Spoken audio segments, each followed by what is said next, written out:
Like ఆవులు కానీ బర్రెలు కానీ కుక్కలు అట్లా మనం పెంచుకుంటూ ఉంటాం కదా. సో మీ ఇంట్లో పెట్ యానిమల్స్ కూడా ఉంటాయి కదా. సో వాటిని మనం పెంచుకునేటప్పుడు కూడా వాటి తగిన జాగ్రత్తలు తీసుకుంటూ మనం పెంచుకోవాలి. లేదు అనేసి అంటే వాటికి కొన్ని రోగాలు వస్తాయి. అవిటిని మనం కరెక్ట్గా చూసుకోకపోతే, మంచిగా పట్టించుకోకపోతే, అన్హైజీనిక్ ఉంచేసినాం అనుకోండి, అవి మనకు కూడా వస్తాయి.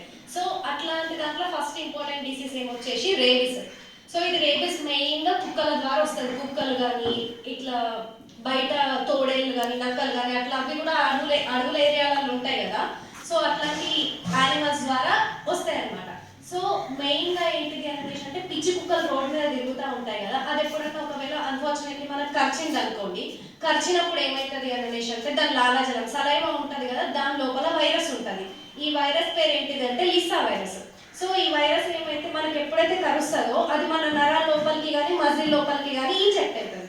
సో ఇంజెక్ట్ అయిన తర్వాత అది ఏంటిది మన బాడీ లోపలికి వెళ్ళిపోయి మన మెయిన్గా బ్రెయిన్ ఎఫెక్ట్ చేస్తుంది. సో ఇన్ఫెక్షన్ అనేది బ్రెయిన్కి రావడం వల్ల ఏమవుతుంది, ఆ మనుషులకు పిచ్చి పట్టినట్టు బిహేవ్ చేయడము, కుక్కల కొన్నిసార్లు మనం సీరియస్గా అయింది అనుకోండి కుక్కలలా అరవడము, నీళ్ళని చూస్తే మాత్రం చాలా భయపడతా ఉంటాయి ఈ డాగ్స్ అనేటివి. సో ఏవైతే డాగ్స్ అయితే నీళ్ళని చూసి భయపడతా ఉంటాయో వాటి దగ్గరికి కానీ వాటి జోలికి కానీ మీరు పోకుండా ఉండడం మంచిది. సో ఇన్ కేస్ మీకు ఒకవేళ డాగ్ బైట్ అయ్యిందే అనుకోండి, మీరు వెళ్ళేసి మీ సమీపంలో ఉన్న హాస్పిటల్కి వెళ్ళేసి ఇట్లా డాగ్ బైట్ అవుతుందని చెప్తే వాళ్ళు వ్యాక్సినేషన్ ఇస్తారు. అట్లా కొన్ని డేట్స్ ఉంటాయి, కరిచిన రోజు 3 రోజులకి 7 రోజులకి అట్లా వ్యాక్సినేషన్ చేయించుకుంటే దీనివల్ల ఏం ప్రమాదం ఉండదు.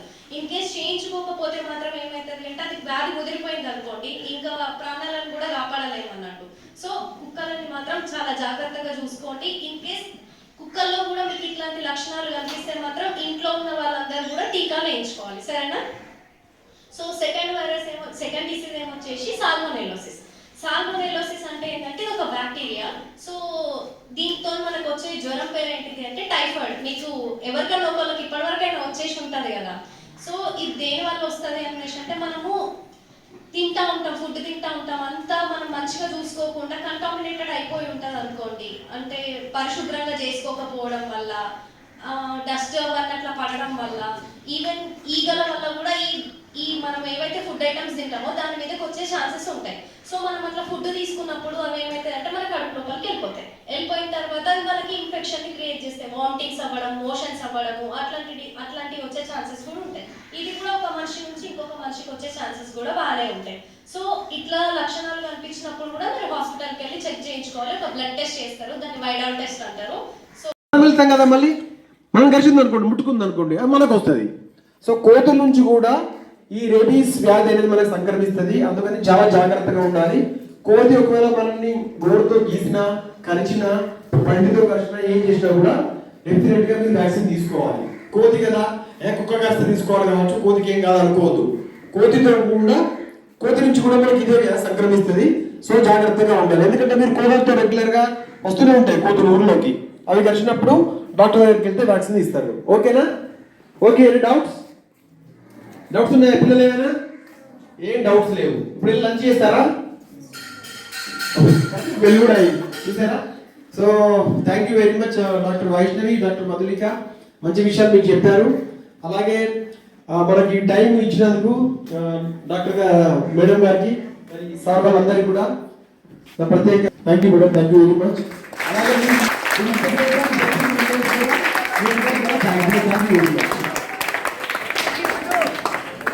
Thank you, sir. Thanks a lot to visit our school. Thank you, ma'am. Snack తీసుకున్నాను. Sure. పిల్లలంతా ప్రాక్టీస్. Practice, please. ఇంకేమన్నా ఏమంటారు, మంచి ప్లేసెస్లో మనం తినే బోళ్ళను కూడా మంచిగా అన్ని కడుక్కొని అట్లా ఉంచుకోవాలి. ఇంకోటి కాచి చల్లార్చిన నీళ్ళని తాగాలి. సో అయితే ఈ డిసీజ్ నుంచి మనకి ఏం ప్రాబ్లం ఉండదు. సో థర్డ్ వన్ ఏమొచ్చేసి నులి పురుగులు. సో మనకు నట్టలు అంటారు తెలుగులో. అయితే ఇవేంటిది అంటే పశువులకి ఏమొచ్చేసి వాటి కడుపు లోపల నట్టలు ఉంటాయన్నమాట. నట్టలు ఉన్నప్పుడు ఏమవుతుంది అంటే అవి పేడ పెడతాయి, పేడ లోపల వాళ్ళ ఎగ్స్ బయటకు వస్తాయి. ఆ ఎగ్స్ అనేటివి మన కళ్ళకు మాత్రం కనిపించవు, అవి మైక్రోస్కోప్లో చూస్తేనే కనిపిస్తాయి.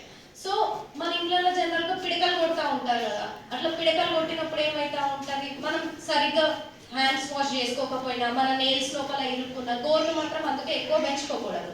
సో నెయిల్స్లో ఇరుక్కున్నప్పుడు మనం అన్నం తింటూ ఉంటాం ఉంటాము, అంత క్లీన్ చేసుకోకుండా అట్లా చూసుకుంటే ఏమవుతుంది అంటే ఆ ఎగ్స్ ఏవైతే ఉన్నాయో మన కడుపు లోపలికి చేరుతాయి. ఆ ఎగ్స్ మళ్ళీ రిలీజ్ అయిపోయి అవి పెద్దగా అయిపోయి పురుగులు అయిపోతాయి. మళ్ళీ పురుగులు అయిపోయి మన ఏవైతే జీర్ణ వ్యవస్థ ఉంటుందో ఆ జీర్ణ వ్యవస్థ లోపల మొత్తం అన్ని మనం తినే ఫుడ్ని అవే తింటుంటా ఉంటాయి. మన ఫంక్షన్ డైజెస్టివ్ సిస్టమ్ ఫంక్షన్ని డిస్టర్బెన్స్ చేస్తూ ఉంటాయి. దీనివల్ల కూడా మనకు చాలా డిసీజెస్ వచ్చే ఛాన్స్ ఉంటాయి. అమీబియోసిస్ అనే డిసీజ్ రావచ్చు, యాంకైలోస్టోమియాసిస్ అనే డిసీజ్ రావచ్చు. సో ఇట్లాంటి డిసీజెస్ని కూడా మనం ప్రివెంట్ చేసుకోవాలి అనేసి అంటే మనం జాగ్రత్తలు తీసుకోవాలి. పేడను ముట్టుకున్నా కూడా యానిమల్స్కి దగ్గరికి వెళ్ళినా కూడా తర్వాత మంచిగా కాళ్ళు చేతులు శుభ్రంగా కడుక్కోవాలి. వేడి నీళ్ళు కాచి చల్లార్చిన నీళ్లు తాగాలి.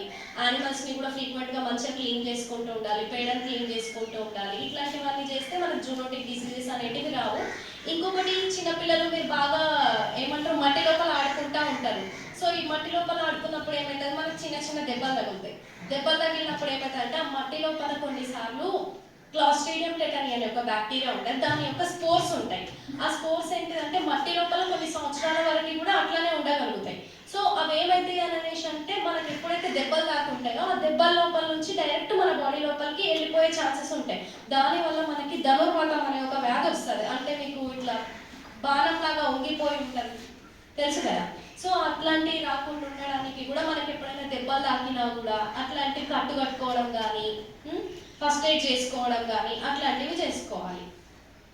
ఇంకా రేబిస్ డాగ్స్ కూడా కరవకుండా కూడా మనకి ఎప్పుడైనా ఘాట్లు దెబ్బ దగ్గర ఉన్న ప్లేస్లో కూడా నాకినప్పటికీ కూడా సో మనకు అది వచ్చే ఛాన్స్ ఉంటాయి. కాబట్టి మన ఇంట్లో డాగ్స్ ఉన్నా కూడా ఏ యానిమల్స్ ఉన్నా కూడా వాటికి కూడా గట్టల మందులు వేయించడం కానీ వ్యాక్సినేషన్ వేయించడం కానీ వాటిని చక్కగా చూసుకుంటే మనం కూడా చక్కగా ఉంటాం.